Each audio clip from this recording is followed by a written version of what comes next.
सिंह और आप देख रहे हैं RNTV नेशनल। चलिए खबरों की शुरुआत करेंगे उत्तराखंड की कुछ खास बड़ी खबरों के साथ। देहरादून में आयोजित विशेष गहन पूर्वालोकन राज्य कार्यशाला में उत्तराखंड के मुख्यमंत्री पुष्कर सिंह धामी ने भाग लिया।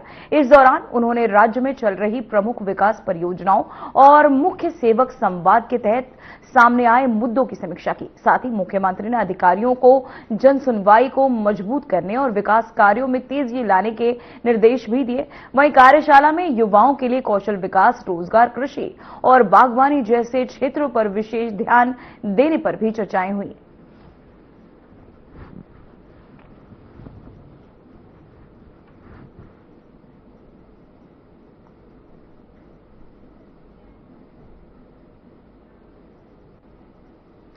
तो वहीं देहरादून में मुख्यमंत्री पुष्कर सिंह धामी ने अपने आवास पर उत्तराखंड के फेलदेई लोक पर्व को पारंपरिक रीति रिवाजों के साथ मनाया। इस अवसर पर उन्होंने सर्व परिवार पूजा अर्चना की और साथ ही कार्यक्रम के दौरान बच्चों ने घर की देहरी पर फूल अर्पित किए, जिनका मुख्यमंत्री ने स्वागत करते हुए उन्हें उपहार भेंट किए। साथ ही मुख्यमंत्री ने देशवासियों को फूलदेई पर्व की शुभकामनाएं देते हुए कहा कि ऐसे लोक पर्व हमारी सांस्कृतिक परंपरा और सामाजिक एकता को मजबूत करते हैं।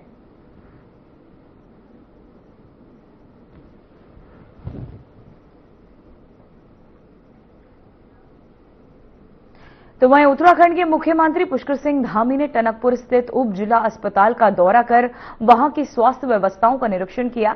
इस दौरान उन्होंने अस्पताल में उपलब्ध सुविधाओं का जायजा लिया और अधिकारियों को व्यवस्थाओं को बेहतर बनाने के निर्देश भी दिए। मुख्यमंत्री ने अस्पताल में भर्ती मरीजों से बातचीत कर उनके स्वास्थ्य की जानकारी भी ली और उपचार से जुड़ी समस्याओं के बारे में पूछा। साथ ही उन्होंने कहा कि राज्य सरकार बेहतर स्वास्थ्य सेवाएं उपलब्ध कराने के लिए लगातार प्रयास कर रही है और अस्पतालों में सुविधाओं को मजबूत किया जा रहा है।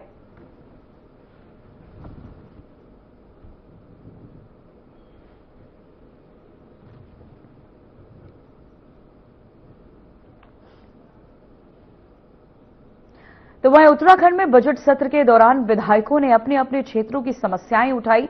इस दौरान नैनीताल से बीजेपी विधायक सरिता आर्य ने महिलाओं पर बढ़ते अत्याचार के मुद्दे पर कड़ी प्रतिक्रिया दी। उन्होंने कहा कि महिलाओं के खिलाफ होने वाले किसी भी अपराध की वह घोर निंदा करती हैं। उन्होंने स्पष्ट कहा कि अपराधी चाहे किसी भी पार्टी, संगठन या आम नागरिक से जुड़ा हो, उसके खिलाफ सख्त कार्यवाही होनी चाहिए।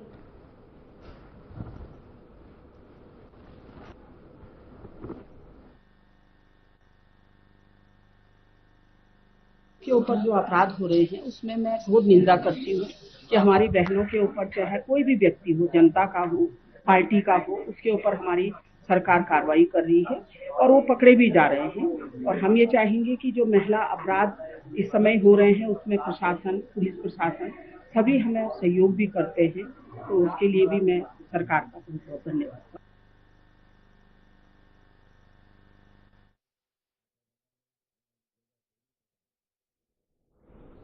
तो वहीं उत्तराखंड के भराड़ीसैंण में 9 से 13 मार्च तक आयोजित बजट सत्र को लेकर विपक्ष ने सरकार पर सवाल उठाए हैं। नेता प्रतिपक्ष यशपाल आर्य ने कहा कि मुख्यमंत्री और राज्यपाल का अभिभाषण सिर्फ शब्दों का मकड़जाल है और बजट दिशाहीन व संकल्पहीन है। उन्होंने आरोप लगाया कि कई योजनाओं में कटौती की गई है और सरकार पिछले बजट को पूरा उपयोग भी नहीं कर पाई। वहीं हरिद्वार ग्रामीण से विधायक अनुपमा रावत ने कहा कि बजट सत्र में कम से कम 21 दिन का होना चाहिए और ताकि सभी विधायक अपनी समस्याएं रख सके। साथ ही उन्होंने क्या कुछ कहा, सुनिए जरा।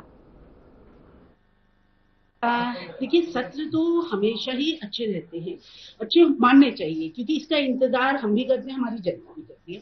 पीड़ा बस एक है कि सत्र की अवधि बहुत कम, सत्र की अवधि कम से कम 10 दिन 12 दिन और बजट सेशन तो कम से कम 20-21 दिन चलना चाहिए। 70 विधायक हैं भाई साहब, 70 मांगे होंगी क्षेत्र की, ये मैं कम से कम बता रही हूँ। कई नियम होते हैं, तो अगर मल्टीप्लाई करें तो कम से कम 300-400 रोज के हमारे इश्यूज होंगे क्षेत्र के। और सदन के अंदर तो जो भी बोला जाता है वो सत्य होता है और न्यायपूर्वक होता है, न्यायपूर्ण होता है, लेकिन सत्र की अवधि कम होने की वजह से कहीं ना कहीं वो पेंडिंग हो जाता है। और पेंडिंग होने का मतलब है कि क्षेत्र का विकास पेंडिंग होगा। इतना बड़ा बजट हम ला रहे हैं, उसका क्रियान्वयन कैसे होगा? क्रियान्वयन तो विधायक ही करेंगे, पदेन सदस्य हैं, निर्वाचित सदस्य हैं। जब हम बताएंगे तभी तो हमारे क्षेत्र में वो काम होंगे। तो यही कहना है। रही बात सत्र के बारे में, आप मेरे से वैसे पूछे कि आप डिस्क्राइब करें सत्र के बारे में, तो इसमें जाने के लिए तो हर व्यक्ति सपना देखता है, बहुत कम लोगों का पूरा होता है। 70 लोगों में से हम हैं। सत्र तो सुंदर ही होते, खूबसूरत होते, लेकिन इस मौजूदा सरकार में इसकी अवधि बढ़नी चाहिए, ये उम्मीद हम करते हैं। खनन भाई साहब रुक नहीं। मैं अपने क्षेत्र हरिद्वार ग्रामीण की बात करूँ, दिन दहाड़े सुबह शाम डंपर्स और ओवरलोडिंग के ट्रक्स, हर तीसरे दिन एक जवान मौत, किसी का, कभी कोई बच्चे की माँ मरती है, बच्चा अनाथ हो जाता है, कभी घर का मुखिया खत्म हो जाता है, कभी नौनिहाल खत्म हो जाते हैं। तो ये तो इतना, मतलब एक तरीके से बिल्कुल बेलगाम हो गया है। और निलंबन कीजिए, सीधे इनको रेस्ट्रिकेट कीजिए, तभी कुछ होगा इसमें। और जिलाधिकारी, आज खनन पे सवाल लगा था, तो जो प्रत्युत्तर आया था, जिलाधिकारी जो हैं उसके हेड होते हैं, क्या कर रही हो? एक जगह भी पुलिस का कोई कर्मी, कोई कांस्टेबल, कोई सिपाही नहीं खड़ा होता है। और ये बेधड़क ऐसे चलते हैं, इतनी तेज रफ्तार होती है कि सामने जो आएगा वो रौंदा जाएगा। सरकार असहज हुई है। सरकार के हमारे सवालों के जवाब देने के लिए उन्होंने अपने को असहज महसूस किया है। प्रश्नों के उत्तर देने में उन्हें कठिनाई सी हुई है, क्योंकि गंभीर विषय थे, गंभीर प्रश्न थे और जन मुद्दों से जुड़े हुए सवाल थे। सरकार बचना चाहती थी और सवालों से कतरा भी रही थी। जो बजट भाषण रहा है, जो अभिभाषण माननीय मुख्यमंत्री का महामहिम राज्यपाल के अभिभाषण में जो उन्होंने अपने सदन में जिस तरीके से उनका वक्तव्य रहा है, उसमें कोई ठोस विजन नहीं दिखाई दिया। कोई दिशाहीन और संकल्पहीन विचार सदन में आए हैं।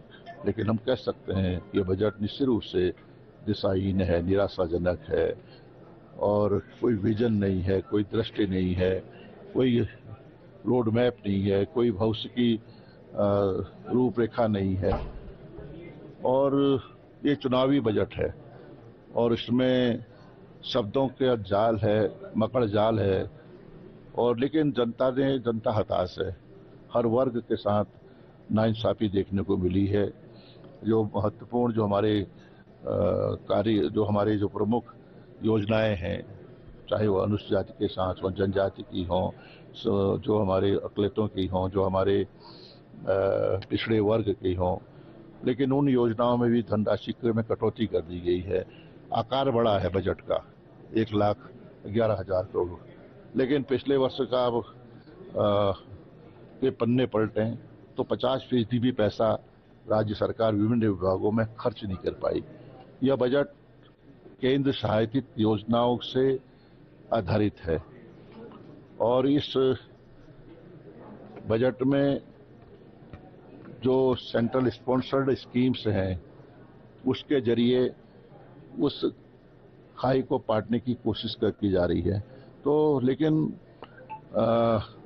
कर्ज भी बढ़ रहा है। कर्ज में डूबा हुआ प्रदेश, हर व्यक्ति कर्ज में डूबा हुआ है।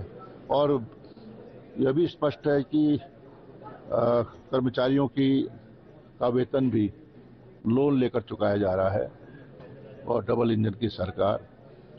और इस गैर शरण धराई शरण के लिए कोई धनराशि, कोई ठोस पहल नहीं की गई है। सिर्फ शब्दों की जादूगरी है, शब्दों की बाजीगरी।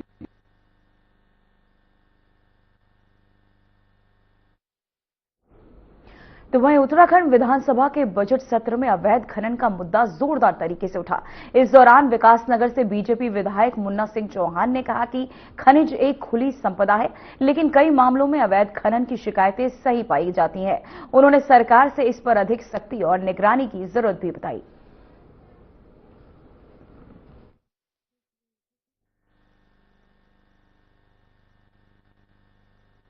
नहीं, देखिए, खनिज एक खुली संपदा होती है, ताला चाबी में नहीं।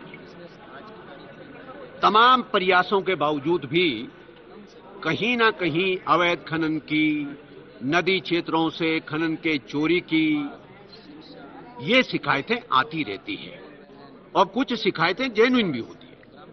लेकिन समय समय पर जैसे ही शिकायतें मिलती है या सामान्य मॉनिटरिंग के आधार पर सरकार ने अवैध खनन के रोकथाम के लिए बहुत प्रभावी कदम उठाए।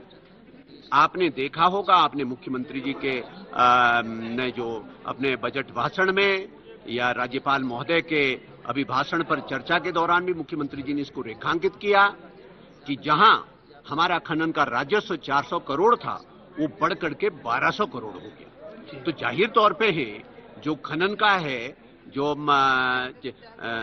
खनन गतिविधियां थी, उसको ठीक से रेगुलेट किया गया, अवैध खनन पर प्रभावी तरीके से कंट्रोल किया गया। यदि पूरी तरीके से रोक नहीं तो प्रभावी तरीके से उसको काफी हद तक उसको सीमित करने का किया गया। रेवेन्यू कलेक्शन का काम बहुत प्रभावी तरीके से किया गया और जहां जहां प्रैक्टिकली पॉसिबल था वहां अवैध खनन या चोरी चकारी करने वाले लोगों के खिलाफ कार्रवाई हुई, वो वाहन जब्त हुए, उन पे पेनाल्टीज इंपोज हुई। हाँ, लेकिन चूंकि मैं खुद भी अपने स्तर पर भी जहां जहां मुझे कहीं अवैध खनन की शिकायतें मिलती है या अपने भ्रमण के दौरान मुझे अवैध गतिविधियां कहीं नजर आती है, तो मैं अपने स्तर पे भी बहुत खुलेपन के साथ, खुले आसमान के नीचे, दिन दहाड़े मैं उसके बारे में कार्रवाई भी करता हूं और उसमें अपना विचार भी देता हूं। तो निश्चित रूप से आगे भी मेरी सरकार से ही रहेगा कि अवैध खनन के काम में जो भी कोई संलिप्त पाया जाता है, उन सब लोगों को, उन तत्वों के खिलाफ सख्ती से कार्रवाई होनी चाहिए। सर, आपका क्षेत्र हिमाचल से भी लगा हुआ है, कई बार शिकायतें आती कि वहां से जो है बॉर्डरिंग एरियाज में ये समस्या बनी रहती है। बॉर्डरिंग एरियाज में एनफोर्समेंट में दिक्कत होती है। आजकल नदी में पानी नहीं होता है, तमाम सारे ऊपर हमारे डैम्स, बैराज वगैरह बने हुए, हम इधर से रेड करते हैं, वहां से भाग करके हिमाचल पहुंच जाते हैं। शायद उनकी तरफ भी ऐसा ही होता होगा कई बार, वो भी कुछ अपने यहां से एनफोर्समेंट करते हैं तो इधर को निकल आते हैं। और कई बार तो ये सवाल होता है कि हिमाचल में पड़ रहा है कि उत्तराखंड में पड़ रहा है, इस पे विवाद होने लगता है। तो हमेशा बॉर्डर एरिया का, जिसे कहना चाहिए फायदा उठाते हुए जो इस प्रकार के तत्व होते हैं, वो उसका नाजायज फायदा उठाने का प्रयास करते हैं, लेकिन फिर भी हम उसके ऊपर सख्ती से नजर रखते हैं। और कम से कम, क्योंकि मेरी खुद की विधानसभा वो बॉर्डरिंग विद हिमाचल है, मेरा खुद का रुख तो बहुत सख्त रहता है इस बारे में। और बिल्कुल सबके सामने, मीडिया के सामने, खुले आसमान के नीचे, सब लोगों के सामने अपनी कार्रवाई करता हूं और डे लाइट में होता है और सबको मालूम पड़ता है कि क्या कार्रवाई की।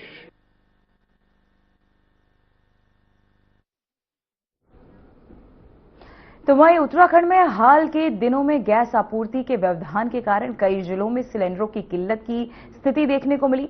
राजधानी देहरादून सहित प्रदेश के लगभग सभी जिलों में उपभोक्ताओं को गैस सिलेंडर प्राप्त करने के कुछ परेशानियों का सामना भी करना पड़ा। इस स्थिति को देखते हुए शासन और प्रशासन पूरी तरह अलर्ट मोड में आ गए हैं और गैस आपूर्ति को सामान्य बनाए रखने के लिए लगातार निगरानी की जा रही है। वहीं बीजेपी प्रदेश अध्यक्ष महेंद्र भट्ट ने इस मामले पर प्रतिक्रिया देते हुए कहा कि वर्तमान में वैश्विक स्तर पर कुछ संकट की स्थिति जरूर है, लेकिन इसके बावजूद भारत में गैस सिलेंडर की आपूर्ति में कोई कमी नहीं है। साथ ही उन्होंने क्या कुछ कहा, सुनिए जरा। वैश्विक संकट है, हम सब लोग इस बात को समझते हैं। उसके बाद भी भारतवर्ष ऐसा देश है जहां गैस की आपूर्ति की कोई कमी नहीं है। जो भी आपको कुछ बीच में थोड़ा सा ऑनलाइन दिक्कत आई थी, उसका भी समाधान निकाल दिया गया है। हर व्यक्ति को, हर परिवार को गैस की सुविधा यथावत मिलेगी। इसमें जो बौखलाहट पैदा करने का और संशय पैदा करने का जो कांग्रेस काम कर रही है, उसको भी जनता समझती है और जनता इसका भी जवाब ठीक समय पर देगी।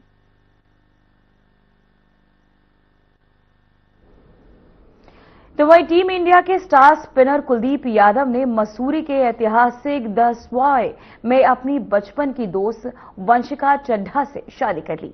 शादी अंदाज में घोड़ी चढ़कर पहुंचे कुलदीप की बारात में क्रिकेट जगत के कई सितारे, युजवेंद्र चहल और साथी सुरेश रैना और रिंकू सिंह बारात में झूमते नजर आए।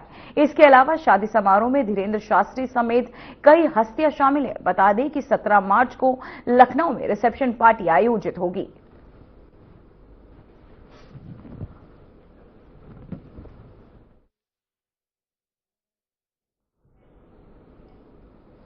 तो वहीं रुड़की में मौसम ने अचानक बदलने का मजाज असर लोगों की सेहत पर भी देखने लगा है।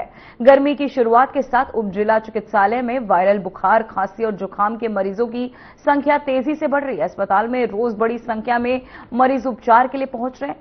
अपर निरीक्षक और साथ ही आपको बता दें अपर निदेशक एवं मुख्य चिकित्सा अधीक्षक डॉक्टर A.K. मिश्रा ने बताया कि मौसम परिवर्तन के कारण वायरल संक्रमण बढ़ता जा रहा है, इसलिए लोगों को सावधानी बरतनी चाहिए।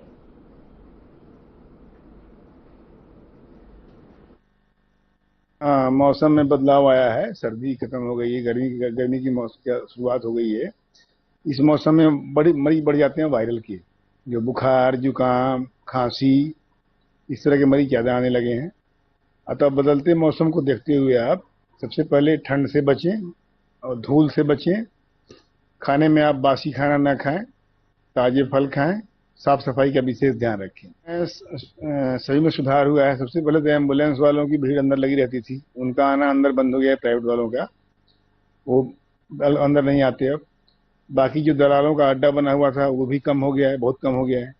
इसके अलावा हमारे यहाँ जो साफ सफाई की व्यवस्था थी उसमें भी सुधार काफी आया है। हमारे चिकित्सक टाइम पर आ रहे हैं, स्टाफ टाइम पर आ रहे हैं और मरीजों से अच्छा व्यवहार भी कर रहे हैं।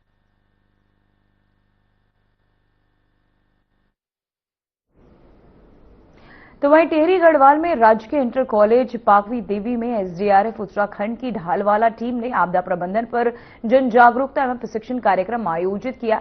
कार्यक्रम में लगभग 100 छात्र छात्राओं और 21 शिक्षकों ने भाग लिया। टीम ने भूकंप, आगजनी और जल दुर्घटनाओं के दौरान सुरक्षा उपायों की जानकारी दी।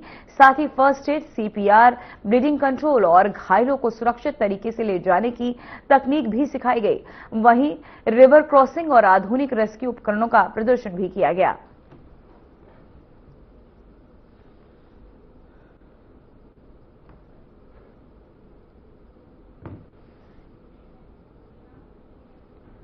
तो वहीं रुड़की नगर निगम में अस्थायी सफाई कर्मचारियों की हड़ताल 5वें दिन टकराव की स्थिति में पहुंच गई। शहर में विशेष सफाई अभियान के विरोध में हड़ताली कर्मचारी सफाई वाहन के सामने सड़क पर लेट गए और नारेबाजी करते हुए ट्रैफिक रोक दिया, जिससे जाम जैसे हालात बन गए। सूचना मिलने पर पुलिस ने मौके पर पहुंचकर कर्मचारियों को हटाया और यातायात को बहाल कराया।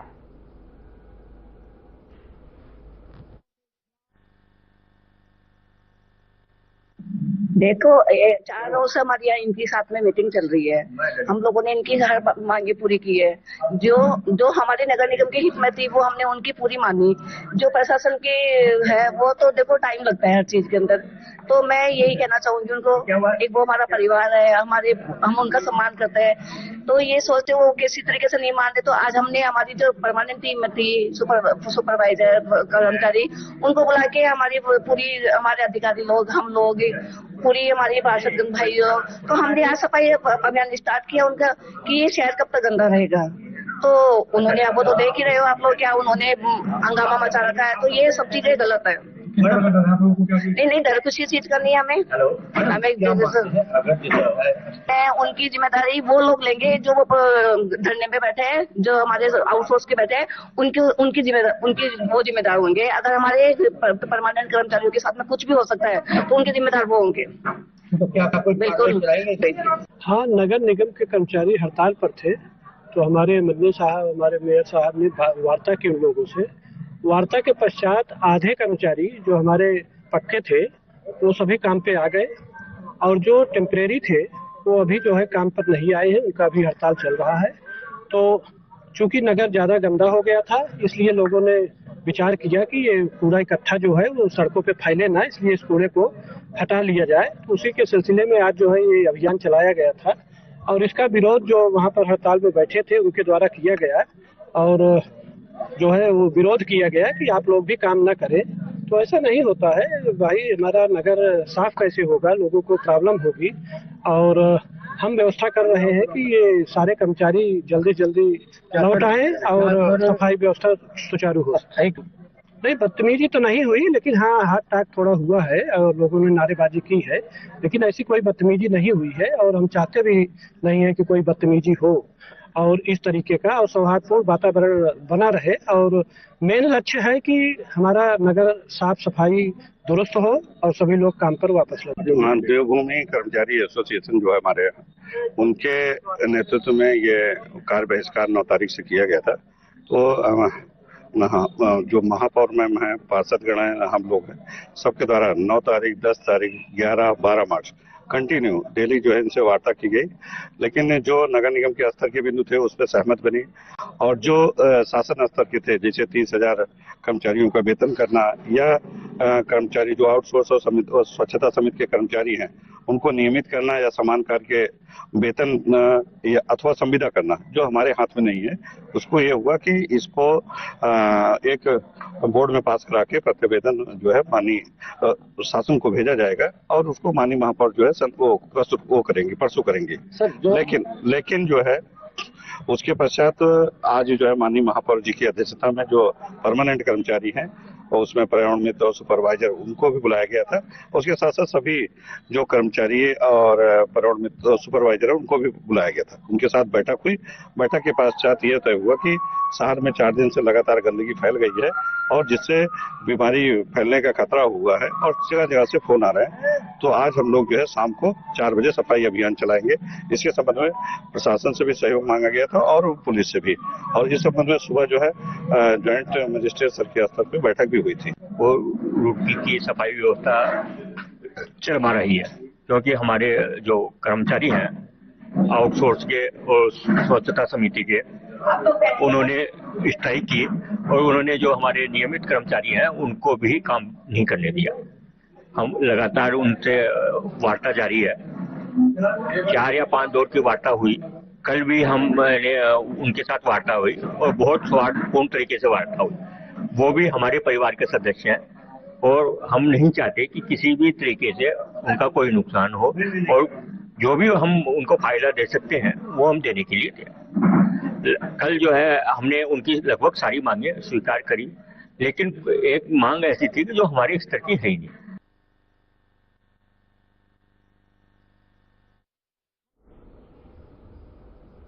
तो वहीं हरिद्वार में एसएसपी के नेतृत्व में नशा मुक्त अभियान के तहत पुलिस लगातार कार्यवाही कर रही है। कोतवाली रुड़की और सीआईयू रुड़की की संयुक्त टीम ने 2 तस्करों को 11.84 ग्राम स्मैक के साथ गिरफ्तार किया। मामले में एनडीपीएस एक्ट के तहत मुकदमा दर्ज कर आगे की कानूनी कार्यवाही शुरू कर दी गई है।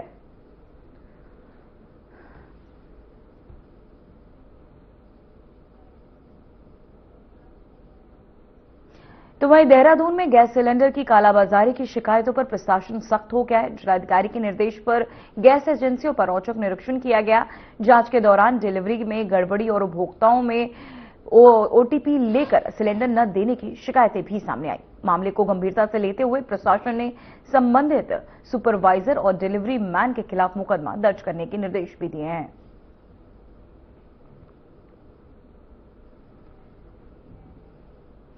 तो वहीं हरिद्वार जिले के बहादुराबाद स्थित औद्योगिक क्षेत्र में उस समय अफरा तफरी मच गई जब HPM infotech private limited factory में अचानक भीषण आग लग गई। फैक्ट्री में पंखों के पार्ट्स बनाने का काम किया जाता था। आग लगते ही इलाके में हड़कंप मच गया और दूर दूर तक धुआं और आग की लपटें दिखाई देने लगी। वहीं मौके पर पहुंचे दमकल विभाग के आपको बता दें एफएसओ और बीरबल सिंह ने बताया कि सूचना मिलते ही दमकल की कई गाड़ियां मौके पर भेजी गई और लगातार प्रयास के बाद आग पर नियंत्रण पा लिया गया। फिलहाल आग लगने के कारणों की जांच की जा रही है और जांच पूरी होने के बाद आगे की आवश्यक कार्यवाही की फैक्ट्री है, और इसके जो एक तरह का कबाड़ जो निकलता है इसमें से, ये उसका बाहर गोदाम था छोटा सा, और जो संभावित कारण है वो लापरवाही से कोई विशेष किसी प्रकार का कोई नुकसान नहीं है। एक तरह से कबाड़ की आ गई, फैक्ट्री की आ गई, इसलिए हमें गाड़ी तो भेजनी पड़ती, इसलिए हमने बिल्कुल तीन गाड़ियाँ हैं, लेकिन गाड़ी वो तो फैक्ट्री के हिसाब से भेजनी पड़ती है, आगे कोई बड़ी ना हो। कितने का नुकसान माना, लगभग कितना अनुमान लगाया? तो कोई खास नहीं है, मालिक ही है, नुकसान कोई खास नहीं, एक कबाड़ी है। मालिक द्वारा बताया गया कि एनओसी को दिखा दूंगा, एनओसी है, जिनके पास अधिकतर फैक्ट्री में एनओसी है, जो नहीं है उन्हें चेक करना है। गोदाम बताया आपने, बताया जैसे गोदाम जो फैक्ट्री से फालतू कबाड़ निकलता है उसका गोदाम है, उस तरह के स्टॉक की निगरानी की जाती है। अब आपके क्या नाम है, ये क्या जगह नाम है उसका, जो कबाड़ है बहादुराबाद में है वो जगह, तो हम उन्हें एक नोटिस दे सकते हैं। कार्रवाई करने का अधिकार जिला प्रशासन है। हमारा काम उन्हें सुझाव देना, उन्हें नोटिस देना। अच्छा, आज पता लगा काम के अनाधिकार क्षेत्र में वो यहाँ बताना संभव नहीं है। फिलहाल उत्तराखंड के बुलेटिन में इतना ही। बने रहिए आरएनटीवी नेशनल के साथ। मुझे दीजिए इजाजत। नमस्कार।